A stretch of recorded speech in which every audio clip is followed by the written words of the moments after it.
Sister. Price the Lord. உங்க பேர் என்னன்னு சொல்றீங்களா? கபில் ராஜேஸ்வரி. Okay sister. நீங்க எப்படி ரட்சிக்கப்பட்டீங்க? ஆண்டவராகிய இயேசு கிறிஸ்துவை எப்படி ரட்சகரா ஏற்றுக்கொண்டீங்க?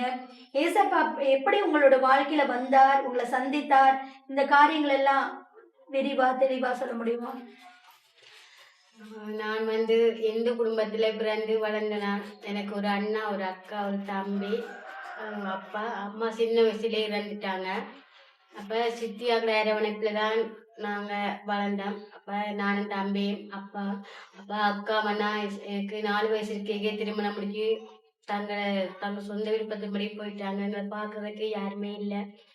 அப்போ சித்தி ஆக்கிற அரவணைப்புல தான் நாங்கள் வாழ்ந்தோம். அப்போ சித்தி ஆக்காத எங்களுக்கு அடிக்கிறது, கொடுமைப்படுத்துறது, எல்லாத்துக்குமே தங்கிட்ட பிள்ளைக்கு தான் கொடுப்பாங்க. எங்களுக்கு சின்ன சாப்பாடு கிடைக்கும், சின்ன சாப்பாடு கிடைக்காது, அப்படியா இருக்கும். அப்ப எனக்குள்ளே ஒரு அம்மா இருந்தா எங்களை இப்படியெல்லாம் இது வச்சிருக்க மாட்டேதானே, பட்டினி போட மாட்டேதானே, அந்த அம்மாட அந்த அன்புக்காகவே சின்ன வயசுலேயே நீ கொண்டு வந்தது. அப்பா இருந்தும் அந்த அப்பா அன்பு எனக்கு அந்த நேரத்துல கிடைக்கல. அப்ப நான் அப்படியே இருந்து எனக்கு ஒரு 10 வயசு கேட்கல. இது என்ன வாழ்க்கை, நான் யாருக்கா வாழணும்னு சொல்லிதான் நான் யுத்தத்துக்கு வெளிக்கிட்டேன். அங்க போயாவது எனக்கு ஒரு அன்பு கிடைக்கும், என்ன நேசிச்சு யாராவது அன்பு காட்டுவாங்கன்னு அங்கே எங்கி போனா. நான் அந்த இடத்துல எனக்கு அன்பு காட்ட யாருமே இல்லை. என்னோட அன்பா பேசுறது கூட யாருமே இல்லை. இப்ப போன உடனே எங்களுக்கு யுத்தத்துக்கு தான் விட்டாங்க. அப்ப அந்த இடத்துல யுத்தத்திலே இருக்கும்போது சுற்றி யுத்தத்திலே சண்டை தொடங்கினா சாப்பாடே கிடைக்காது. சாப்பாடு 1 மாசம் 2 மாசம் அப்படி சாப்பாடு கிடைக்காது, தண்ணி இருக்காது. தண்ணி இல்லை கூட நாங்கள் சண்டை அப்படியா யுத்தத்தில் இருக்கும்போது அப்போ எங்களை சுற்றி ராணுவங்க சுற்றி எல்லா இடங்களையும் பிடிச்சிட்டாங்க. அப்போ நிறைய பிள்ளைகளை பிடிச்சு நிறைய பிள்ளைகளுக்கு ரேட் பண்ணி அப்படியே எங்கள் கண்ணு முன்னாலே அப்படி ஒரு காட்சியை கண்டு நான் தான். அப்போ எனக்கு வயிற்றுல நெஞ்சில கையில காயம், நெஞ்சில காயப்பட்ட கை தூக்கையிலா போயிட்டு வயிற்றுல ஒளிம்பி நடக்கையிலா சூழ்நிலையில அந்த இடத்துல நான் மறிச்சிடுவணும்னு சொல்லி என்ன செய்யறேன்னு அந்த மரண நெருங்கு அவங்க கிட்ட வந்தேங்க. நான் என்னை பிடிச்சி என்ன கொண்டு போறாங்கன்னு சொல்லி மரண இதெல்லாம் இருந்தேன். அப்போ ஒரு வயசு போன ஒரு உருவத்துல உன்னை ஒரு சாரம் போல உன்னை கிழிச்சு இந்த வயிற்றுல இந்த கையில நெஞ்சை கட்டிட்டு தன்னை தோல்லையே தூக்கி கொண்டு கூட்டிக்கொண்டே போய் அப்போ கடவுளை பற்றி நான் சொல்லிக்கொண்டே வந்தாரு. இயேசு இப்படித்தான் பட்டவர், அவர் உனக்காக மரிச்சார், ஒடுக்கப்பட்டார், மனுஷரால் நிந்திக்கப்பட்டார், மனுஷராலே அவர் தூக்கில் இதண்டப்பட்டார். அந்த கடவுளை பற்றியே சொல்லிக்கொண்டே வந்தாரு.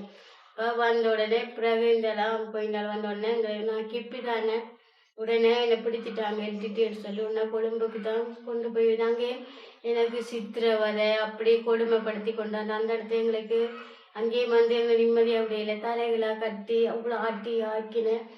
இருந்தாலும் எனக்கு அது பெருசாக எனக்கு நோவா எனக்கு தெரியல. ஏன்னா அந்த உள்ளுக்குள்ளேயே அந்த ஒரு வார்த்தை எனக்குள்ளேயே ஓடிக்கொண்டே இருந்துச்சு, பயப்படாத அவனோட இருக்கிறேன்னு சொல்லி அந்த வார்த்தை எனக்கு மனசுக்குள்ளேயே ஓடிக்கொண்டே இருந்துச்சு. அப்போ அந்த இடத்துல ஒரு கிழமைக்கு ஒருக்கா எங்களுக்கு ஊசி போடுவாங்க, எங்களை கொல்லணும்னு சொல்லி. ஆனால் எனக்கெல்லாம் எத்தனை தடவை அந்த ஊசி போட்டாங்க. ஊசி போட்டுட்டு அவங்களுக்கு ஒன்றுமே செய்யலை. எத்தனை பேர் மயங்கிலாம் விடுவாங்க, அவங்களுக்கு ஒன்றுமே செய்யலை, எனக்கு ஒன்றுமே செய்யலைன்னு சொல்லி.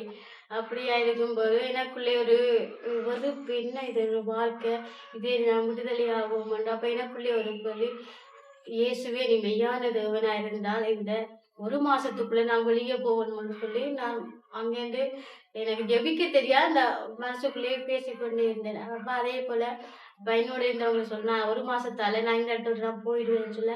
அப்போ என்னோட இருந்தவங்களாம் நக்கல் பண்ணாங்க, கேலி பண்ணாங்க.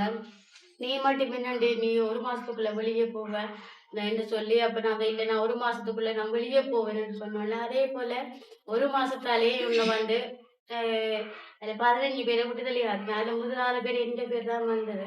உடனே நான் அந்த இடத்துல நான் வெளியே வந்த உடனே அப்போ நான் எனக்கு அந்த வெளியில வந்த உடனே எனக்கு ஒரு இதுவும் இல்லை. நான் வெளியே வந்தேன், எல்லாமே சைன் பண்ணி என்ன தந்துட்டாங்க. வந்த உடனே வெளியே வந்தோடனே அக்காவுக்கு திருமணம் முடிச்சிட்டாங்க. அந்த இடத்துனால அக்கா கூட அவரோட இருக்க எனக்கு விருப்பம் இல்லை. அப்போ சரி நான் கொழும்புக்கு தான் போனேன். கொழும்புக்கு போயிட்டேன். அப்புறம் நான் 2வது பையன் தான் ஞானஸ்தானம் எடுத்து. அப்போ கடவுளுக்காண்டி நான் வாழணும்னு சொல்லி கடவுளுக்கு நான் ஊழியம் செய்யணும்னு ஒரு வைராக்கியம் இருந்துச்சு. அப்போ நான் அதே தான் அந்த ஊழியம் செய்து அந்த காசை நான் கடவுளுக்கு கொடுக்கணும்னு சொல்லி அந்த அப்படி ஒரு ஆசை எனக்குள்ள வந்துச்சு இது என்று சொல்லி, அப்போ நான் அந்த கொழும்புல வேலை செய்யும்போது தான் ஒரு இந்து பையனை நான் பார்த்து அவரை திருமணம் முடிச்சு ஆண்டவரை விட்டு கொஞ்சம் தூரமா போனேன். அதுலேயே அதே இந்த அவர்கிட்ட அன்பை நான் நம்பி தான் அவரை நான் திருமணம் முடித்தேன். அந்த அன்பு கொஞ்ச நாளையால எனக்கு 5 வருஷமா குழந்தை இல்லா இருந்துச்சு. எல்லாருமே மலடி அப்படி என்று எனக்கு கேவலமான வார்த்தையெல்லாம் பேசி அப்படியா நொறுக்கப்பட்ட நேரத்தில் நான் கடவுளுக்கு அவர் படுத்துறப்பன்னா, கடவுளே நீங்க எனக்கு ஒரு ஆம்பளை பிள்ளையை தந்து நான் உமக்குள்ள ஊழியத்துக்கான அந்த பிள்ளையை ஒப்பு கொடுப்பேன். எனக்கு எத்தனை ஒரு பிள்ளை மட்டும்தான் ஆண்டவர் எனக்கு அந்த ஆம்பளை பிள்ளை நீங்க எனக்கு தெரிஞ்சு அதே போல ஆண்டவர் எனக்கு ஒரு ஆம்பளை பிள்ளையை தான் தந்தாரு.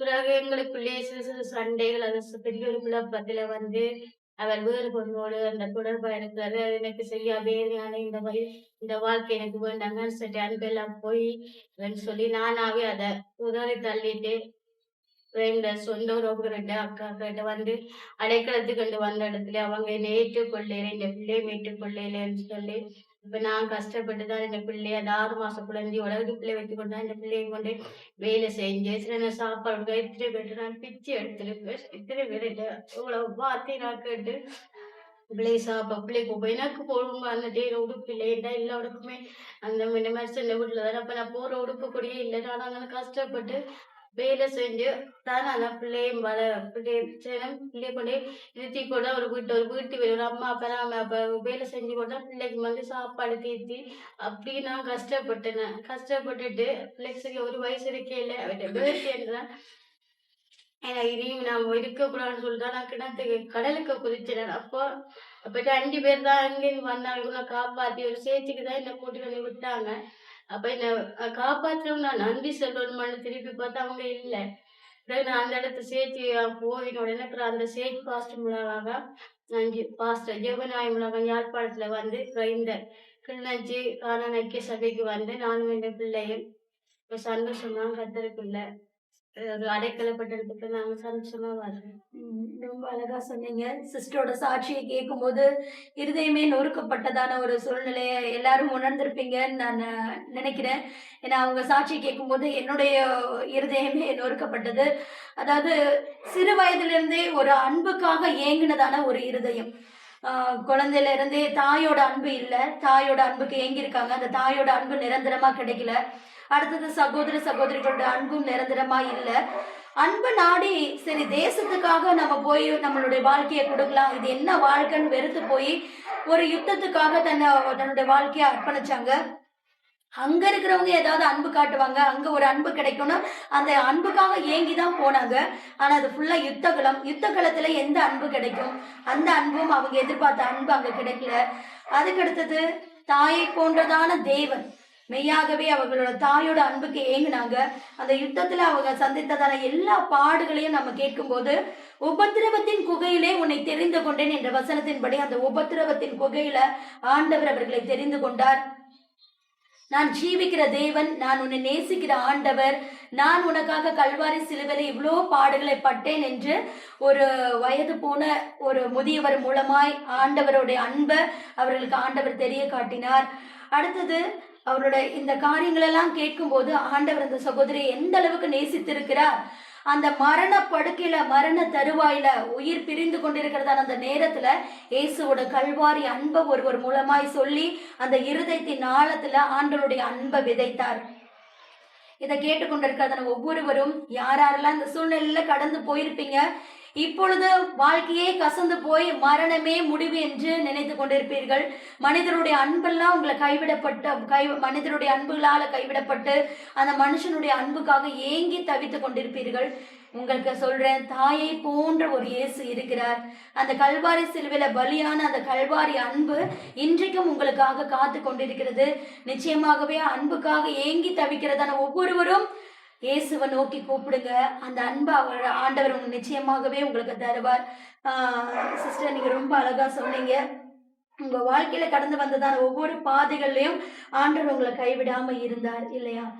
அடுத்தது நீங்க இப்போ இவ்வளோ பாதையில கடந்து வந்தீங்க. இப்ப நீங்களும் உங்களோட மகனும் ஒரு பிச்சை எடுத்து உங்க மகனை வளர்க்கக்கூடியதான சூழ்நிலைகள் கூட இருந்தது இல்லையா? ஆண்டவர் உங்களை நேசித்தபடியினால் இந்த ஒரு பெரிய அடைக்கல பட்டணத்துக்குள்ள இந்த கானான் சபைக்குள்ள உங்களை கொண்டு வந்து ஆண்டவர் வந்து வைத்து இப்படியாய் போஷித்து உங்களை பராமரித்து காத்து கொண்டு இருக்கிறார்.